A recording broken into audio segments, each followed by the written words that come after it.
Hey guys, I'm coming in from the green room with a freaking superstar, okay? Kvon, the half Persian prince. Look at his freaking biceps. Oh my god, his teeth are so white. No. So we're here at the Brea Improv, just chilling with Comedy his dog. club. Yeah, his dog is freaking amazing as well.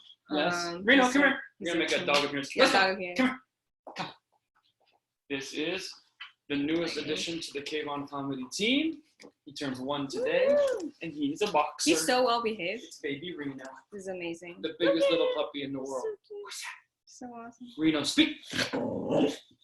Speak. Okay. He's happy to be on the podcast too. I love it. Where's your rope? Go fetch rope. So we're just gonna interview the dog. We're like half an hour. All right, cool. So you have a book called Once You Go Persian. Is it? I read the book, but I don't. Yeah. Can you just show us? Yeah, amazing book. Definitely get it. So what inspired you to write it? Well, I keep getting the same questions every single night after every show. Which one is Persian? Is your mom that is Persian or your dad that is Persian? And I'm like, I already told you in the comedy show. Could you tell me one more time? I go buy the book. I think they're just trying to like hit on you. Yeah, and then one lady, she goes, which half is Persian? Yeah. You didn't say which half. So I told her the lower half. That's hilarious. I don't shaved know what the that top. means. In the book, there's just like a little tutorial. If you like my comedy, you want to know where did it all come from. Starts with Iranian dad, regular white mom from Iran and Iowa. Those are some good looking people. Yeah, oh my and God. then that's what, amazing. And this is when I was actually really good looking. The first page, chapter 1. You are good I found my first. Were you really blonde? I was blonde hair, blue eyes, yeah. And this dog turned 1 today, so there's a lot of people turning 1. Birthdays. So this book starts at the very beginning and goes over all the funny stuff, getting invited to Dubai as a comedian, going on tour for the first time. If you are a comedian or you want to know what comedians' lives are like, this book is perfect because it shows you all the good, the bad, the ugly, and makes it funny, hopefully. I laughed. It was hilarious. I loved it. Very funny. So he also has like this Nowruz DVD. I'm just like, okay. Because I thought today was Nowruz, and I really messed up. Well, by the time this airs, this will be. Yeah, it will be Nowruz. Yeah, I actually will air it on March 19th. So. Well, Nowruz, for those who don't know, is Persian New Year. And the reason I call it Lost and Found is because my father never told me about Persian New Year. I didn't know there was such a thing. How do you just go? We've all heard of Chinese New Year. Yeah, but like, we've heard of regular New Year. I got a call and said, "Do you want to be the headliner for our Persian New Year event?" I thought it was a joke. How old were you? 25. And I'm a comedian. I'm like, what's that? They're like, Nowruz? You don't know Nowruz? How do you not know Nowruz? The guy was going crazy, so I discovered Nowruz. That's hilarious. Your dad kept like a tight loop. They have their own version of a Christmas tree. I figured out what that was. They have to wear certain outfits. I figured out what those are, and they have to eat a lot. I definitely was able to do that. You're so fit. That's crazy. Because like after 30, are you? I'm after 30. I'm Holy on the shit, wrong he's side fit. of 30. He's fit. He's crazy. I dated touring comedians are not supposed to have veins in their arms. Yeah, because you had a workout video with your best friend. You guys can follow them on Instagram. What's your Instagram? Instagram at KVON comedy. Kvon comedy. So how did you start comedy? Like, were your parents thrilled or sad? I have to buy the book. I'm not going to do this all right. anymore. Damn it. No, I would watch The Late Show with David Letterman or The Tonight Show and all these things. And I just said, I want to do that one day. I want to sit on the couch, deliver jokes at first, and then interview famous celebs. I didn't realize like 3 people get that job every 20 years. I thought, oh yeah, they're just going to see me and be like, you take it. Right. So like the Persians that I went to school with, they all either went to poli-sci or engineering, or they became dentists. So like, yeah. What were you? I mean, okay, pretty much you said everything in the book, so I don't even know what to ask you anymore. Well, I'm not really Persian. I was raised American in America, and that's what all my comedy's about. How do you feel about that? You're kind of like in between. It's fine because I'm actually 100% American. I've never been to Iran. I don't speak the language. All I've done is taken an interest in all these different things and shown it from an American's point of view, who happens to have a father who was born there. And so whenever people try to say, oh, how does it feel being Iranian in America? I go, you got to ask somebody else. I'm from Reno, Nevada. Got a cowboy hat and a dog named Reno. Thank you. Found the rope. Yeah. Good boy. So like you say your brother's like more, he's a dentist, so he's more like traditional. Yeah, so anyways, any parent wants their kid to be successful. You go to any dental school, there's Hawaiian moms, there's Mexican moms, everyone's crying because their little daughter Guadalupe made it or whatever. And so Persians like to be dentists and professionals, and the Iranians are very highly educated. They really push on that. Like get 2 degrees, then you can quit school. After that, because you did law school, so you don't see a lot of Iranian high school dropouts. Most of them don't even drop out of college. You might see a PhD dropout. Like I couldn't do it anymore. 17 more years of higher education. So, like, were your parents like excited about your career choice, or No, did you? no parent wants to hear, "Oh, Dad, I'm throwing away my college degree and going into the arts." Hey, Mom, I know you're in my mom's like a nurse, right? So my brother's a doctor. They talk all day about the OR. I'm like, I had a drunk girl at my last open mic. They're like, get out of the family. I feel like that's what people do stand-up comedy. They do stand-up comedy to get laid. Yeah, obviously. And I also had too good of a family upbringing to go into comedy. You know, most of these guys, like, you know, Dave Chappelle, from what I understand, was like at the comedy clubs at the age of 15, 16. Oh, yes. My mom was like, you're doing your homework and going to bed. You're not hanging out with people smoking cigarettes and drinking, about to go tell 5 minutes of dick jokes. That is not going to happen. So what age did you start? Because you live in Reno, Nevada, which is like an interesting place. Yeah, I needed some more trouble. I didn't want to live in a nice... more trauma. You know, I needed more trauma. A lot of comedians are overcoming something else, and they bring all that anger to the stage. I was like, well, sometimes the gate in my gated community wouldn't open on time, and it was like, made me late for school. You know, that's not enough. So all my jokes come from other places because I can't dig into like, ever been so high on mushrooms that the trees were walking, you know, all these stories and things. I just don't relate to any of them. So my comedy, I try to ground it in reality. That makes sense. Yeah, because I don't drink, I don't do drugs, so I can't even be friends with these comedians. So yeah, you can be friends with them, but their stories, and they do look at you kind of weird, like, hey, you want to hit this? You're like, no, I don't do that. And they're like, what's wrong with you? Yeah. the trust factor isn't there unless you're like smoking weed in the back room with a lot of them. But, you know, there's other groups. There's a lot of comedians that don't. The 80s, every comedian was doing drugs from what I understand. And lately in the, like the last generation of comics, they're going clean. They're like, which is I go to the gym twice a day. I do CrossFit. I don't drink. What do you do? Like, I was a spin instructor for 2 years. That was what I wanted to do, stand-up comedy. And if you have stage fright or anything, then what you should do is teach something you're good at. And I was always a good cyclist. What is spin again? Cycling. It's cycling. Oh, okay. And I figured I'm afraid to go. Show people your legs. They're not as good anymore, man. I was teaching 2 classes a week. I was in great shape. But if you're afraid of public speaking, then what you want to do is find something you're already really good at and then teach that class. And throw in a few jokes or throw in a few personal stories in between, because then you can always go back to that thing you're actually comfortable with, which is teaching pottery, right? Yeah. And then you're like, hey, you know who else likes pot? Bill Clinton. Anyways, but here's how you mold the pot, and you can throw in little jokes and see if this comedy thing would be right for you.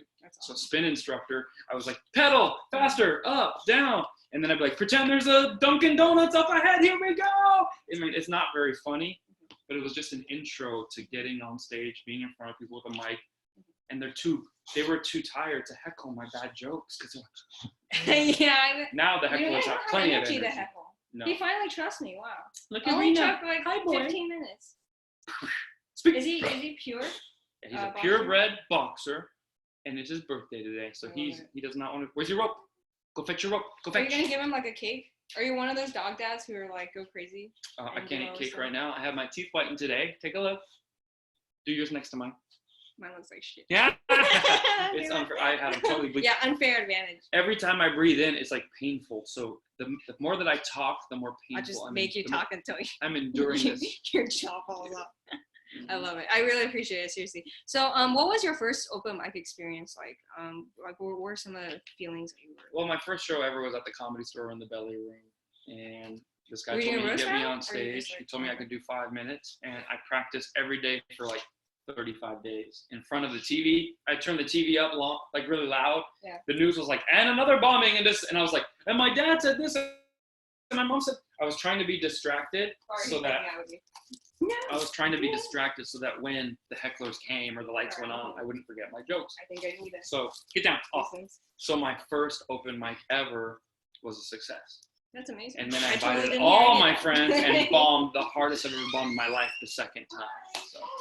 Hey, that's little baby Reno. Oh my gosh! Oh, yeah. I'm so happy. Oh yeah, he loves Friends. Yeah, I can have song like forgot you. This interview almost every day. Just play with this. Where do you go? Yeah. I swear, it's so blurred. You're so awesome. I know you're help us with the VIP DVDs yeah, and stuff. of course. Yeah. My name's Stacy. Hi. Do you guys need anything right now? Do you want a drink? This is the when we do I'm when we do the green room stuff, we get all kinds of favors. Oh, Get down, and no I licky, got- Reno. You will get in trouble. He's I excited. don't mind. Yeah. yeah. I wanted to do a shot of tequila, Of please. course. You And guys then- are getting the insights. And then soda water Tequila, soda water on the on the side. side. You got it. Do you Yeah. want to do it like Patron? Yes, please. Yeah. Patron? Cool. Mhm. And anything for you, my dear? No, I'm good. I had my teeth whitened today. Oh, The worst time to do it because I can't. And they said I can only eat white food, so there goes cauliflower. Oh no, yeah, right. Well, cauliflower I can do, but not buffalo cauliflower. Yeah. I can't do the nachos. I guess I could only have the mac. Nope, the mac and cheese is probably yellow, huh? Yeah. I'm screwed. So I'm on a new diet. It's called tequila only. Okay. That's I all. hear you. Would you Let's like see chill, the salt, results. lime, everything? Sure. Yeah, I can Okay. do some little. You got it. Little salt. I need the tequila to deaden. Oh, you're gonna get in trouble. I don't want You don't have any pain. Okay, I'll be right back. Pain. Oh, you're right. So we'll see the results of this tequila diet. We'll see how it goes. So what I don't about? normally drink before a show. You don't need to drink. If you need to drink to be funny, you're not funny. Do you do drugs? No, I've never done drugs. I've never had coffee in my life. Shut up. Mm-mm. I No never- way. No. Fun fact: I've never had a cup of coffee, and I never No will. way. Because I don't want to be addicted to drinking coffee just to wake up in the morning. I just slap my face, play with my dog, and then run. Well, Wait, that did you dog, do not energy my other drinks? dog. Did That you do sounded energy dirty. drinks? Like, No energy drinks. No. do you just never stay up? Look at the bags under my eyes. I'm That's just normal Middle Eastern just always tired. bags. You can Yeah. just conceal it. But what advice do you have for like new comedians? First thing a new comedian's got to do is get my book. Get the book. This teaches you how someone went from Reno, Nevada to the Hollywood big stages and headlining all around the world. Second thing I recommend is get on, if you don't have time to get my book and you're lazy. I mean, I read like It's 5 seconds. Get it. It's so easy. I read 15, 20 comedians' books before I started comedy. I read Who's your favorite? Oh, I what read was Richard Monster Pryor's, I read Robin Williams, Steve Martin, all these books, and I was just like consuming. If they didn't write it, I read someone that wrote about them, a biography, let alone an autobiography.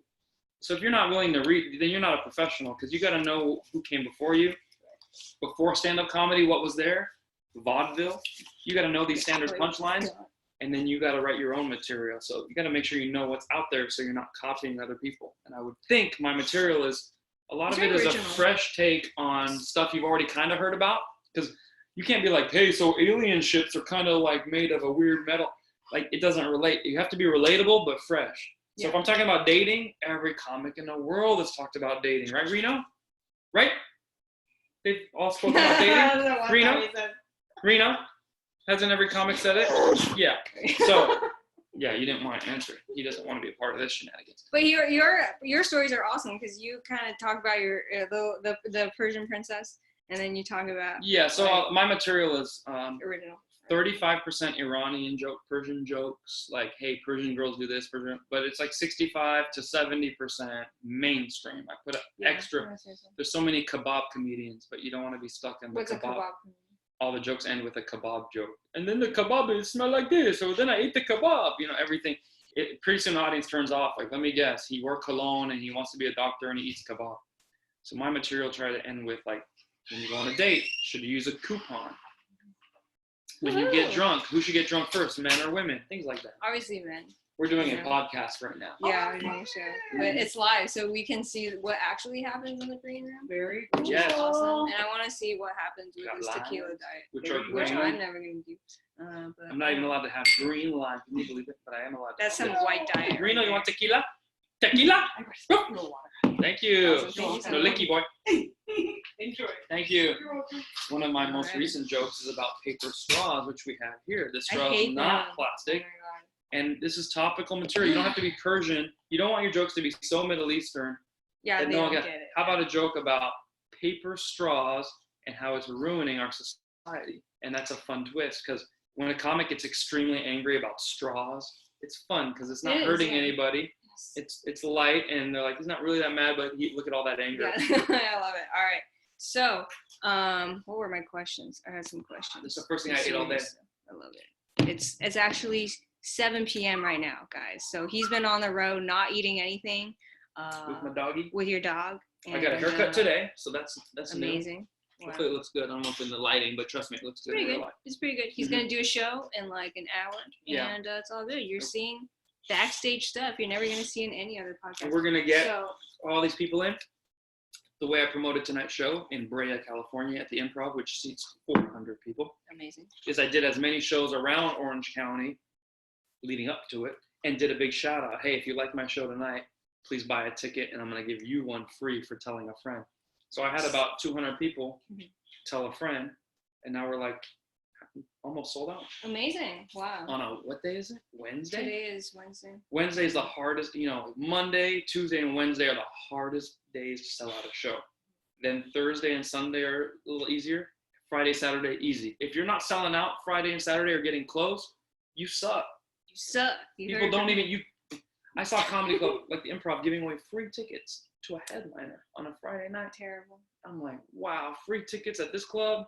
That's Mm-mm. crazy. Mm-mm. Mm-mm. So what do you credit your success to? Because I feel like, especially because I'm around Orange County, I see like Middle Eastern comedians all the time, but they don't reach the success level that you have. So like, what are your thoughts on like what made you? Well, tenacity. I mean, first of all, I'm auditioning for things in Hollywood. So so you're looking at you. yeah, I was on a couple of things on TV. Then I landed a Showtime thing. Then I got on Netflix. But that's all what the industry picks you for. Yes. So you're gonna sit around waiting to get picked by the industry. What can you be doing while you're doing that? That's when I started creating the book, the DVD. I got the other DVD. This is just hours and hours of self-created material. So that you have a new. Oh, I didn't see that. yeah, and then there's another hour right here. This is the new one. Buy his stuff, guys. Most people don't have DVDs anymore, so then I created a digital download of another hour of material. So this is the stuff. Out? Yeah, wrist out. It's an hour of jokes. There's not a single That sounds Persian scary. joke on here. The reason is because a lot of people going, oh, all these Middle Eastern. I go, boom, 1 hour. Why is it wrist out? Like you're cutting yourself? That's one of my jokes. I can't tell you. Okay. But Very so boom, confused. and I'm ready to do my next hour soon. So this is the stuff to be proud of because nobody Yeah, picked it's me. amazing. I didn't have to sleep with Harvey Weinstein to earn That's any a of shame. this. This is just pure blood, sweat, and tears. And when you keep creating your own content, you keep moving forward while other people are sitting there going, no, he's lucky. Oh, it's because his dad's Persian. Do you feel like you're ever typecast? Because I feel like no. Mm-mm. Do you feel like you're treated as like an average white guy, like Mhm. by the industry? Which is not good. Right now, it's better. Yeah, to right be- now it's better to be different. Which you have the Persian angle going on. Yeah, for but your Persian, when the camera comes on across the room, if they want to put a Middle Eastern guy on the sitcom, you they're think gonna your put best friend looks more Persian? yeah. If they're like, hey, we're doing a sitcom and we need to have an Asian girl and the Middle Eastern best friend. Well, Kvon, no, that guy looks white. We need a Middle Eastern But guy. a lot of you guys look white. No, the industry is basically racist at the end of the day. They're only picking what Sure. they think belongs there. Belongs And for the longest time, they only pick white people. They pick white people to play the last Japanese samurai or the last, king of Africa. And it's a white guy with like brown on his face. Well, the industry tried to overcorrect. So in the last decade, it's like there are white guys who get on, obviously, but it's more like fresh off the boat, crazy rich Asians, kebab comedian tour. Anything other than white has been the go-to for the industry lately. So people don't look at you and say, like, oh, he's Persian. They don't look at me and go, oh, he's very funny, and he talks about his dad, who's Persian. They go, no more white guy. But you toured with Maz Rabani. Like, how was that? Yeah, so Maz will get the gig because he's Middle Eastern. Yeah. He's perfect. The camera goes, boop, friendly Middle Eastern, back to you. Sitcom. But with me, it's just keep working because eventually maybe they'll look for me. But until then, I got to keep getting my own name out there. Because you're grinding it out there on Instagram. And it's just like, yeah. putting out so much stuff. This dude works hard. Content. Oh my God. You got to This guy put at works least, hard. my goal is to put at least 2 funny videos on Instagram a week. 2 funny pictures, and then the rest is slice of life. Here's me at the airport. Here's me with the dog. Yeah, you travel a lot. He has like 5 suitcases over there. Yeah, I got all this. So like, Because I don't know how many of each size to bring for merchandise, and so, and look, I don't buy want, his stuff so he doesn't have to lug it all back to no, Reno. I don't want to bring. I have 10 shirts of each size with me. Oh, you have shirts? Can you show us the shirts? Yeah, okay. Might as well just show everything. All right, Yeah, it's a so- podcast. Buy Yeah. his stuff. That's how he's gonna come to your town. All Why don't you come to Irvine? So I'm There's sick of so people many, saying like- that white guys don't like booty because I'm half white, half Persian, and both half like booty. So I got the T-shirt. No ass, all peace out. Oh my You God. ain't got a nice ass, I'll pass. Peace. I'm a No picnic, booty, so I'm out. And Nice. or if you do not eat your fruit, you will never see peaceful life. Okay, there you go. Okay, teach me some bad Farsi So words. that's one. I need some This is Farsi other curses. shit. But yeah, he has a lot of stuff, guys. He has like suitcases full of books and DVDs and like shirts. It's not all and for stuff. this one show, but I'm doing a 5-show tour right Oh my now. God, So then I got the T-shirt. Once you go Persian, there is no the other version. I So love it. That's great. so I have to have That's 10. like an XL t-shirt. Yeah, it is. I have to have 10 XL, 10 large, 10 medium, 10 small. Okay, that's Then 10, 10, 10 in this size too. So for each show, I need to have, what is your that? daddy's been XL, entertaining. large, Oh, he's just medium, gonna stay here. small. That's That's cool. 80 shirts 80 shirts. That's Yeah. a lot. for each show. They don't all sell, but you have to have them. Because the last thing you want is a sorority Yeah. to come up and be like, can we get 7 for our girls? And you're like, I only have 2 smalls. Can you be a medium? Are you calling me fat? Our sorority girls are our main clientele. for No, sure. but you never know when they're going to come. That's very true. So you Sometimes. perform for like Persian audience. You wrote in your book like you literally go to their houses. For the Yes. very important Persians. Yes. So like, what is that like? So Persians are so wealthy and they throw big parties and they're opulent and they're just like, hey, you're doing a show in our living room. Now, most times doing a show in someone's living room is a step down in your career. But for Persians, it's like, can I do this every week? This is better than the comedy clubs. That's hilarious. Yeah, they treat you well, they feed you, and they pay you on time. That's awesome. Where's your rope? Go So, find like- the rope, go fetch, rope. Where's your rope? Go tug. So like, what was your favorite audience to perform for ever? I mean, I do 500 shows, like Wow, almost like a year. That's amazing. Because on an average comedy club week, you're doing a Wednesday, a Thursday, 2 Friday, 2 Saturday, and Damn. a Sunday. You're and like on the road. And on Sunday, I'll try to get another show for kids, like a Persian party or a house party. That's amazing. So we're talking about 8 to 10 shows a week, You work like forever. All right. So what's your 50 next weeks a year. 50 weeks? Yeah, it's like That's 400 to 500 shows a year. yeah, and it's And you get March it. soon. People go, how do you remember your jokes? I'm like, I don't have time to forget them.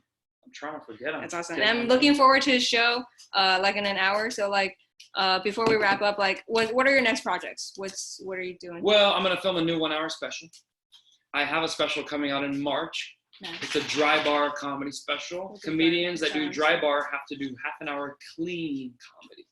Dry bar is the #1 clean comedy provider online. If you've been on Facebook or YouTube, you've probably seen a dry bar special. Go find your rope. Rope. Where's your rope?